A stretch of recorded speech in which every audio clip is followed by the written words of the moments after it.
నీకేం తెలిసే? మా అయ్య చచ్చే ముందు తన పేరు మీద ఆస్తిలో సగం వీళ్ళమ్మ రాసి చచ్చాడు. అది తెలిసి మనతో ప్రేమగా నటిస్తుంది. అది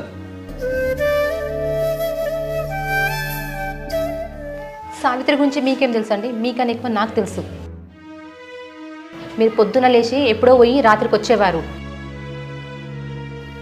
మన పెళ్ళై కొత్తలో మీ అమ్మ నన్ను ఎంత బాధ పెట్టేది మీకు తెలుసా? సావిత్రి నాకు నచ్చ చెప్పి నాకు ధైర్యం చెప్పేది.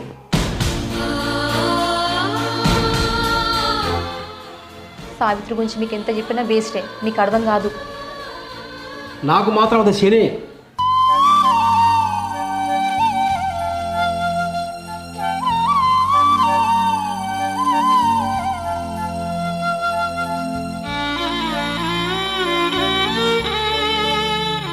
చిన్నప్పటి నుంచి రాఖీ కట్టి నా దగ్గర డబ్బులు లాక్కునేది.